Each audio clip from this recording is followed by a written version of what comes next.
सर्वेभ्यो नमो नमः। आपके अपने YouTube चैनल स्टडी सर जी में मैं आप सभी का स्वागत करता हूं। आज हम इस वीडियो के माध्यम से NCERT की कक्षा 7वीं की संस्कृत पुस्तक रुचिरा के 13वें पाठ अमृतम संस्कृतम इस पाठ के अभ्यास कार्य को करेंगे। वीडियो शुरू करने से पहले आप लोगों से अनुरोध है, यदि आप हमारे चैनल पर नए हैं अथवा अभी तक हमारे चैनल को सब्सक्राइब नहीं किया है तो कृपया हमारे चैनल को सब्सक्राइब करें, बेल आइकॉन भी दबाएं ताकि आने वाली वीडियो का नोटिफिकेशन आप तक पहुंचता रहे। इस पाठ से संबंधित एक वीडियो पहले भी बनाई जा चुकी है। यदि अभी तक आपने उस वीडियो को नहीं देखा तो कृपया उस वीडियो को ज़रूर देखें। उस वीडियो का लिंक मैं डिस्क्रिप्शन बॉक्स में दे दूंगा। तो आइए शुरू करते हैं। त्रयोदशः पाठः अमृतम संस्कृतम अभ्यास कार्यम। प्रश्न संख्या 1 जिसमें कहा गया है उच्चारणम कुरुतो, अर्थात नीचे कुछ पद दिए गए हैं, इन पदों का उच्चारण करना है। तो आप मेरे साथ उच्चारण कर सकते हैं। उपलब्धासु संगणकस्य चिकित्सा शास्त्रम वैशिष्ट्यम भूगोल शास्त्रम वाङ्मये विद्यमानाः अर्थशास्त्रम। आइए प्रश्न संख्या 2 करते हैं। प्रश्न संख्या 2 में कहा गया है प्रश्नानाम एक पदेन उत्तराणि लिखत, अर्थात नीचे जो ये प्रश्न दिए गए हैं इन प्रश्नों का उत्तर एक पद में देना है। सबसे पहले का नंबर, का भाषा प्राचीनतमा, कौन सी भाषा प्राचीन है? तो इसके उत्तर में हम लिखेंगे संस्कृत भाषा, अर्थात संस्कृत भाषा विश्व की सबसे प्राचीन भाषा है। खा नंबर, शून्यस्य प्रतिपादनम कः अकरोत्, शून्य का प्रतिपादन अर्थात आविष्कार किसने किया? तो इसके उत्तर में लिखेंगे आर्यभट्टः, अर्थात आर्यभट्ट ने। गा नंबर, कौटिल्येन रचितम शास्त्रम किम, कौटिल्य के द्वारा रचा गया शास्त्र क्या है?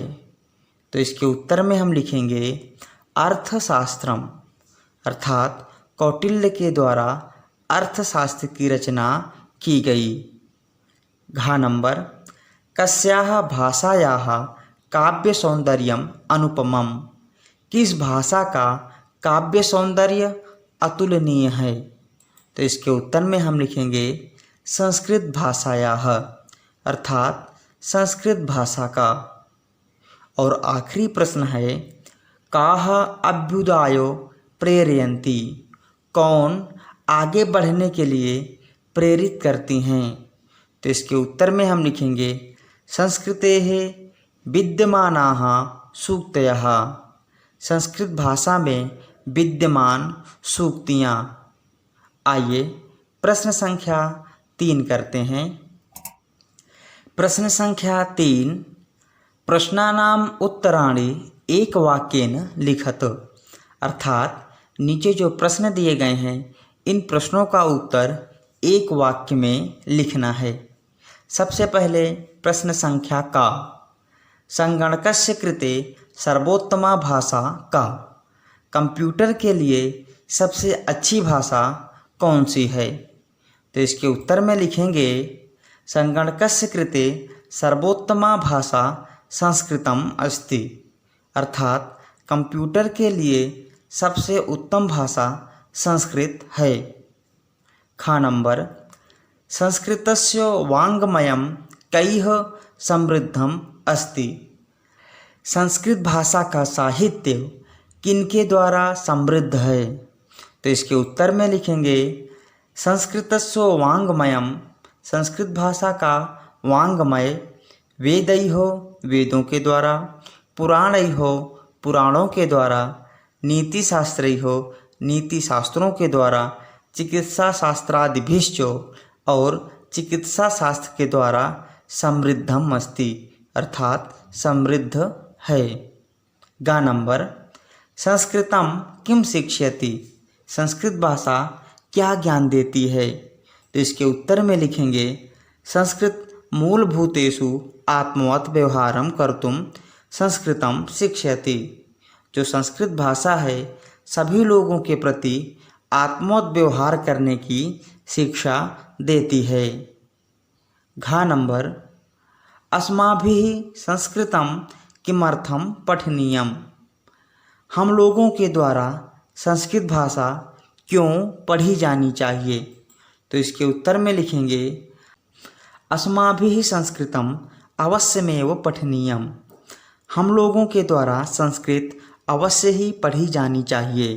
तेन जिससे मनुष्य का समाजस्य च और समाज का परिष्कारः भवेत्, सुधार हो। आइए प्रश्न संख्या 4 करते हैं। प्रश्न संख्या 4 में कहा गया है इकारांत स्त्रीलिंग शब्द रूपम अधिकृत्य रिक्त स्थानानि पूरयतु, अर्थात इकारांत स्त्रीलिंग शब्द को आधार बनाकर रिक्त स्थान की पूर्ति करो। आइए क्रमशः एक एक विभक्तियों के रिक्त स्थान भरते हैं। जिस प्रकार गति शब्द का प्रथमा विभक्ति गति ही गति गतयः, इसी प्रकार मति शब्द की प्रथमा विभक्ति में जो पद बनेंगे मति ही मति मतयः। बुद्धि द्वितीय विभक्ति बुद्धिम बुद्धि बुद्धि ही। इसी प्रकार प्रीति शब्द का द्वितीय विभक्ति प्रीतिम प्रीति प्रीति ही। नीति शब्द तृतीया विभक्ति नीत्या नीतिभ्याम नीतिभिः। इसी प्रकार शांति शब्द का तृतीया विभक्ति एक वचन में होगा शांत्या, द्विवचन शांतिभ्याम और बहुवचन शांतिभिः।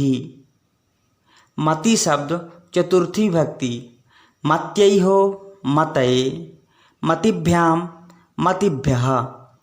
इसी प्रकार प्रकृति शब्द चतुर्थी विभक्ति एक वचन प्रकृत्यै प्रकृतये प्रकृतिभ्याम प्रकृतिभ्यः।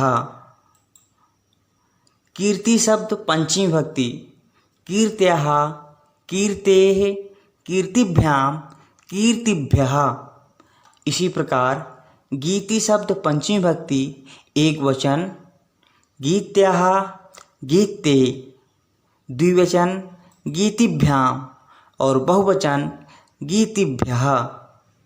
सूक्ति शब्द षष्ठी विभक्ति सूक्तेः सूक्त्याः सूक्तयोः सूक्तीनाम। इसी प्रकार कृति शब्द षष्ठी विभक्ति कृतेः कृत्या कृत्योः कृतीनाम। धृति शब्द सप्तमी विभक्ति एक वचन धृतौ धृत्याम, द्विवचन धृत्योः और बहुवचन धृतिषु। इसी प्रकार भीति शब्द सप्तमी विभक्ति एक वचन भीतौ भीत्याम, द्विवचन भीत्योः और बहुवचन भीतिषु। मति शब्द संबोधन हे मते हे मति हे मतयः। तो इस प्रकार प्रश्न संख्या 4 हमने पढ़ लिया है। आइए प्रश्न संख्या 5 करते हैं। प्रश्न संख्या 5 में कहा गया है रेखांकितानि पदानि अधिकृत्य प्रश्न निर्माणम कुरुतो, अर्थात नीचे जो वाक्य दिए गए हैं इन वाक्यों में जो रेखांकित पद हैं उनको आधार मानकर प्रश्न निर्माण करना है। आइए सबसे पहले का नंबर करते हैं। संस्कृते ज्ञान विज्ञानयोः निधिः सुरक्षितो अस्ति, संस्कृत में ज्ञान और विज्ञान का खजाना सुरक्षित है। अगर हिंदी में इसका प्रश्न निर्माण करना हो तो होगा संस्कृत में ज्ञान विज्ञान का क्या सुरक्षित है? क्या अथवा कौन? तो यहाँ पर इस पद के लिए संस्कृत में हम पद प्रयोग करेंगे कः। तो हमारा उत्तर होगा संस्कृते ज्ञान विज्ञानयोः कः सुरक्षितो अस्ति। खा नंबर संस्कृतमेव संगणकस्य कृते सर्वोत्तमा भाषा। संस्कृत ही कंप्यूटर के लिए सबसे उत्तम भाषा है। तो हिंदी में इसका प्रश्न निर्माण होगा संस्कृत ही किसके लिए सबसे उत्तम भाषा है? तो इसके उत्तर में हम लिखेंगे कस्यो। तो इस प्रकार हमारा प्रश्न निर्माण होगा संस्कृत में वो कस्य कृते सर्वोत्तमा भाषा। गा नंबर शल्यक्रियायाः वर्णनम संस्कृत साहित्ये अस्ति। शल्यक्रिया का वर्णन संस्कृत साहित्य में है। तो इसका हिंदी में प्रश्न निर्माण होगा शल्यक्रिया का वर्णन किस में है? तो किस में, इस पद के लिए हम संस्कृत पद का प्रयोग करेंगे कस्याम। तो इस प्रकार हमारा प्रश्न निर्माण होगा शल्यक्रियायाः वर्णनम कस्याम अस्ति। और आखिरी है वरिष्ठान प्रति अस्माभिः प्रियम व्यवहर्तव्यम। वरिष्ठ लोगों के प्रति हमारे द्वारा प्रिय व्यवहार किया जाना चाहिए। तो हिंदी में इसका प्रश्न निर्माण होगा किनके प्रति हमें प्रिय व्यवहार करना चाहिए। तो किनके, इस पद के लिए संस्कृत का हम पद प्रयोग करेंगे कान। तो इस प्रकार हमारा प्रश्न निर्माण हुआ कान प्रति अस्माभिः प्रियम व्यवहर्तव्यम। तो इस प्रकार हमने प्रश्न संख्या 5 पूरा कर लिया है। अब हम प्रश्न संख्या 6 करेंगे। प्रश्न संख्या 6 में कहा गया है उदाहरणानुसारम पदानां विभक्तिम वचनम च लिखतो। उदाहरण के अनुसार जो नीचे पद दिए गए हैं इन पदों की विभक्ति और वचन लिखना है। जिस प्रकार संस्कृते पद षष्ठी भक्ति एक वचन का पद है, इसी प्रकार गति ही प्रथमा विभक्ति एक वचन का पद है। नीतिम, नीतिम पद द्वितीया विभक्ति एक वचन का पद है। सूक्तयः, सूक्तयः पद द्वितीया विभक्ति बहुवचन का पद है। सांत्या तृतीया विभक्ति एक वचन का पद है। प्रीत्ययी चतुर्थी भक्ति एक वचन का पद है। और आखिरी है मतिषु, सप्तमी भक्ति का पद है। तो इस प्रकार हमने प्रश्न संख्या 6 पूरा कर लिया है। अब हम करेंगे प्रश्न संख्या 7। प्रश्न संख्या 7, प्रश्न संख्या 7 में कहा गया है यथायोग्यम संयोज्य लिखतो। यथायोग्य संयोज्य अर्थात जोड़कर लिखिए। आप यहाँ पर खंड का और खंड खा देख रहे हैं। दोनों खंडों से उचित मिलान करना है। कौटिल्येनो अर्थशास्त्रम रचितम। कौटिल्य के द्वारा अर्थशास्त्र लिखा गया। चिकित्सा शास्त्रे चरक सुश्रुतयोः योगदानम। चिकित्सा शास्त्र में चरक और सुश्रुत का योगदान है। शून्यस्य आविष्कर्ता आर्यभट्टः। शून्य का आविष्कार आर्यभट्ट ने किया। संस्कृतम ज्ञान विज्ञान पोषकम। संस्कृत भाषा ज्ञान और विज्ञान की पोषक है। सूक्तयः अभ्युदय प्रेरयन्ति। सूक्तियाँ अभ्युदय अर्थात आगे बढ़ने के लिए प्रेरित करती हैं। तो इस प्रकार हमने अमृतम संस्कृतम इस पाठ के प्रश्नोत्तरों को कर लिया है। आशा करता हूँ आपको ये वीडियो पसंद आएगी। यदि अभी तक आपने हमारे चैनल को सब्सक्राइब नहीं किया है तो कृपया हमारे चैनल को सब्सक्राइब करें और हमारे चैनल के साथ बने रहिए। वीडियो देखने के लिए बहुत बहुत धन्यवाद।